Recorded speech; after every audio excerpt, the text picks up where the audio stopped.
আসসালামু আলাইকুম প্রিয় শিক্ষার্থীবৃন্দ, আশা করি তোমরা অনেক ভালো আছো। আমরা বরাবরের মতো আজকে আবার চলে আসলাম নতুন একটা ভিডিও নিয়ে। আজকে মূলত আলোচনা করব ভাইবা অভিজ্ঞতা নিয়ে। তো যেই অভিজ্ঞতা তোমাদের জানা খুবই দরকার, কারণ এই ভুলভ্রান্তি থেকে তোমরা শিখতে পারবা। তো এটা মূলত কোনো ডিপার্টমেন্টকে ছোটো করা বা অন্য কিছুকে না, এটা মূলত শেখা, আমরা শিখবো। ঠিক আছে। তো আজকে আমাদের কলেজের এনভায়রনমেন্টাল স্টাডিজ ষষ্ঠ পর্ব একটু প্র্যাকটিক্যাল ছিল। কোন কোন ডিপার্টমেন্ট আমি বলবো না, আমি তোমরা নর্মালি শোনো। আসলে প্র্যাকটিক্যাল দেখেছি আমি আমার কাছ থেকে, আমার অভিজ্ঞতা থেকে আমি দেখি। আমার তো অলরেডি 6, 7 বা 8টা আমার কিন্তু হয়ে গেছে প্র্যাকটিক্যাল দেখা। তো সেখানে কি হয়, ম্যাক্সিমাম স্টুডেন্টসরা কি করে, ভালো স্টুডেন্টস গিয়ে ভুল করে ফেলে, সঠিকভাবে উত্তর দিতে পারে না। হ্যাঁ, তো এই জিনিসগুলো কোনোভাবে করা যাবে না, হাইপার হওয়া যাবে না, সবসময় নর্মাল থাকতে হবে। যেমন দেখো, আজকে শুধু নর্মাল প্রশ্ন করা হয়েছিল, নর্মাল শুধু পিএইচ সম্পর্কে জানতে চাওয়া হয়েছিল।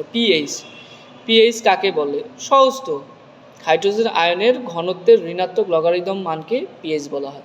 খুবই সহজ। পিএইচের সীমা হয় সাধারণত 0 থেকে 14, 0 থেকে 14 পর্যন্ত, এটা হচ্ছে পিএইচের সীমা। তার মধ্যে 7টাকে বলা হয় নিরপেক্ষ, বিশ্বক্ষেত্রে 7টাকে বলা হয় নিরপেক্ষ। আচ্ছা, তাহলে এবং আরও কয়েকটি কোশ্চেন করা হয়েছে, সেটা হচ্ছে তীব্র অ্যাসিড কাকে বলে, বা তীব্র অ্যাসিডের মানটা কত। এই অ্যাসিডের মান তোমাদেরকে আগেও বলেছিলাম, আবারও বলতেছি। যেহেতু 7 নিরপেক্ষ, তাহলে 7 থেকে কমের দিকে এটা হচ্ছে অ্যাসিড। আমরা জানি 0 থেকে 7 পর্যন্ত অ্যাসিড, তো 7 থেকে কম হলে কি হবে? অ্যাসিড হবে। কিন্তু তীব্র অ্যাসিড বলা আছে, তীব্র অ্যাসিড কী হবে বলো তো? 6 মান হলে কি তীব্র অ্যাসিড হবে? না। 7 যেহেতু নিরপেক্ষ, তাহলে নিরপেক্ষ থেকে এক লাফে তো আর একবারে তীব্র অ্যাসিড হয়ে যাবে না, তাই না? মনে রাখতে হবে 0 থেকে 3 পর্যন্ত, এটা হচ্ছে এই মানটা হচ্ছে তীব্র অ্যাসিডের মান। তীব্র অ্যাসিডের মান হচ্ছে 0 থেকে 3 পর্যন্ত, এবং তীব্র ক্ষারের মানটা হচ্ছে 10 থেকে 14 পর্যন্ত। 10 থেকে 14 পর্যন্ত এই মানটা হচ্ছে তীব্র ক্ষার। তাহলে আমরা জেনে নিলাম তীব্র অ্যাসিড হচ্ছে 0 থেকে 3 পর্যন্ত, এবং তীব্র ক্ষার 10 থেকে 14 পর্যন্ত।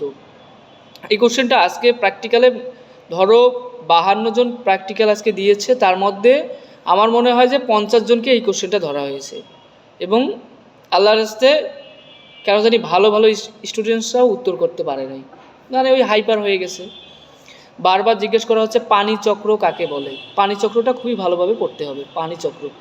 এবং একবার প্রশ্ন করেছে নাইট্রোজেন চক্র। হ্যাঁ, এটা পড়বা। পানিচক্রটা দেখে নিবা। পানিচক্র থেকে ধাপ থাকে মোট 4টা। হ্যাঁ, পানিচক্রের মোট ধাপ থাকে 4টা। কারণ পানিচক্রটা কীভাবে হয়, হ্যাঁ, পানিচক্রটা কীভাবে চলে, কোথা থেকে কোটা, ভৌত অবস্থা তো আমরা জানি 3টা, ধাপ কিন্তু 4টা। আমি কিন্তু ধাপের কথা বলছি, ধাপ 4টা আর ভৌত অবস্থা 3টা। এবং 3টা অবস্থা কেমনে কী হয় এই প্রশ্নটা ধরতেছে। তো এই কোশ্চেনটা খুবই ভালো মতো পড়বা তোমরা। আজ সবচেয়ে যেটা কথা বলবো সেটা হচ্ছে তোমাদের ড্রেস আপ। অবশ্যই কলেজ ড্রেস পরা লাগবে। হ্যাঁ, শীতের দিন এই আমি বলছি জন্যই যে শুধু কলেজ ড্রেসের শার্টটা পরে যাবে এটা কিন্তু না। তুমি শার্টের উপরে সোয়েটার পরো, তাতে তো সমস্যা নেই, বুঝছো না? শার্টের উপর সোয়েটার পরলে কোনো সমস্যা নেই, কিন্তু তোমাকে ইউনিফর্ম পরতেই হবে। টাই থাকলে টাই পরবা। তারপর তোমরা তোমাদের পড়বা, তোমাদের যে আইডি কার্ড আছে, এনআইডি কার্ডটা পড়বা। এই জিনিসগুলো দেখা হচ্ছে, এই জিনিসগুলো বারবার দেখা হচ্ছে। এবং আরেকটি জিনিস বলি, যেটা ম্যাক্সিমাম স্টুডেন্টসে ভুল করতে, সেটা কি, ব্যাগ ঘাড়ে নিয়ে ভাইবা দিতে ঢুকতেছে। এটা কোনোভাবে করা যাবে না। ব্যাগ ঘাড়ে নিয়ে কোনোভাবে ভাইবা দিতে যাবে না। এটা ভাইবা বোর্ডকে সন্তুষ্ট করতে পারলে তোমার মনে করো চাকরি কনফার্ম, বা তোমার নাম্বার কনফার্ম। এক্ষেত্রে নাম্বার, পরবর্তীতে চাকরি কনফার্ম হবে। তো সেখানে তো ভদ্র মার্জিত হয়ে যেতে হবে। চুলগুলো উস্কু রাখা যাবে না। একটু মাথা আশ্রয় নিলা। হ্যাঁ, স্টাইল করবা। তোমরা স্টাইল কেন করবা না? স্টাইল করবা কখন? যখন একটা জায়গায় চাকরি হয়ে যাবে তোমার, তারপর তুমি স্টাইল করো, যেমন খুশি তেমন করো, ভাইবাটা দাও, তারপর তুমি বের হয়ে যেমন খুশি তেমন করো। বুঝলে? একটা পরিবেশটা অবশ্যই মেনটেন করতে হবে। তো এই জিনিসগুলো মেনটেন করো। ইনশাল্লাহ আজকে অভিজ্ঞতা তুলে ধরলাম, এভাবে প্রতিদিনের অভিজ্ঞতা তুলে ধরবো। তোমার জন্য অনেক শুভকামনা। এবং সেই সঙ্গে সিএসটি বি এবং সি, সেকেন্ডের বি এবং সি, তোমাদের কালকে ভাইবা আছে কেমিস্ট্রি, 25/9/13। অবশ্যই ইউনিফর্ম পরে যাবা। যেগুলো বলছি সেগুলো কোশ্চেনই তোমাদের ধরাবে। এর আগে বলছি, ভিডিওটা আবারও আপলোড করে দিব, অবশ্যই দেখে নিবা। এর বাইরে একটা কোশ্চেনও যাবে না। হ্যাঁ, তোমরা দেখে নাও, ইনশাল্লাহ তোমাদের ভালো কিছু হবে। বারবার বলছি, লবণ, ক্ষার, হ্যাঁ, এগুলো পড়তে হবে। 3টা বোর্ডে 3টা কোশ্চেন লেখে দেওয়া থাকে। 3 নম্বরটাতে থাকে কপার সালফেট, তারপর থাকে আয়রন, সালফেট থাকে, ফেরাস সালফেট থাকে এবং ফেরিক ক্লোরাইড থাকে। ফেরাস মানে আয়রনের যোজনী আমরা জানি 2, 3। যখন আজ ব্যবহার করা হয় তখন যোজনী 2, আর যখন ইক ব্যবহার করা হয় তখন যোজনী হচ্ছে 3। তাহলে অবশ্যই এই জিনিসটা ভালো মতো মাথায় নিবা। আর তোমাদের কাজ হচ্ছে প্রথম গিয়ে বোর্ডে যে 3টা প্রশ্ন দেওয়া থাকবে 3টা প্রশ্নই অন্তত পড়া একবার করে হলেও, কারণ তোমাকে দেখে দেখে পড়তে বলবে যে পড়ো, প্রশ্নগুলো পড়ো, তুমি পারো কি না স্যার এটা জাজ করবে। আর 0.1 এমতে কী বলা হয়, এমকে কী বলা হয় অবশ্যই এটা পড়বা। এমকে কী বলা হয় অবশ্যই তোমরা পড়বা। আর একটা কোশ্চেন পড়বা যে মূল কাকে বলে প্রশ্ন করা হচ্ছে, মূল কাকে বলে, এই কোশ্চেনটাও দেখে যাবো। হ্যাঁ, এর পরিচয়টা পড়বা, আমি বলবো না, কারণ বলে দিলে তোমরা আর বই খুলবা না। তোমরা অবশ্যই বই খুলে এর পরিচয়টা পড়বা, এর পরিচয় ধরবেই।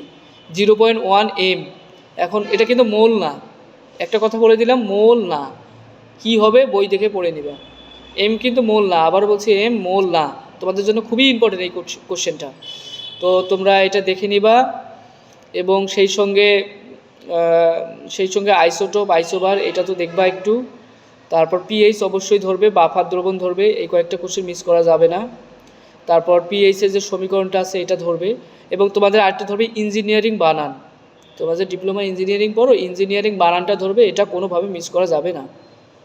অস্তিত্বের প্রশ্ন বলছি, কিন্তু এটা হচ্ছে অস্তিত্বের প্রশ্ন, অবশ্যই এটা মিস করা যাবে না। তো প্রিয় শিক্ষার্থীবৃন্দ, এই ছিল। আর কিছু কোশ্চেন পড়তে হবে, যেটা আমি ভিডিওটা আবারও পুনরায় তোমাদের দিয়ে দেবো, তোমরা দেখিও। ইনশাল্লাহ এর বাইরে কিছু যাবে না, ঠিক সময় উপস্থিত থাকবো, অবশ্যই ড্রেস আপ হয়ে যাবে। এবং হলে গিয়ে কেউ বলবে না যে আবার স্যার সাইন করে দেন, এই জিনিসটা কখনোই করা যাবে না। আর হলে কখনো চিল্লাচিল্লি করবে না। স্যার গতদিন খেপে গেছিলো, অনেক রাগারাগি করছে স্টুডেন্টসের সাথে, এটা আমার জন্যও খারাপ লাগে। আমার স্টুডেন্টকে কেউ গালি দিবে, গালি তো না, রাগারাগি করবে, বিষয়টা দেখতে আমারই খারাপ লাগে। তো তোমাদের কাজ হচ্ছে শান্তশিষ্ট থাকা, সুন্দরভাবে পরীক্ষাটা দেয়া। জাস্ট 2-3টা প্রশ্নের উত্তর পারবা, তোমার 25-এর মধ্যে 20, 21, 22 করে দিচ্ছে, মানে বিশাল ব্যাপার। এটা বিশাল ব্যাপার। কেমিস্ট্রিতে সবচেয়ে বেশি নাম্বার এবার দিচ্ছে, এর আগে কখনো এতগুলা অন্তত নাম্বার দেয়নি। তো সেক্ষেত্রে তোমরা একটু শান্তশিষ্ট থাকবা। হ্যাঁ, কোনো হাইপার হওয়ার কিছু প্রয়োজন নেই, আমি আছি ওখানে।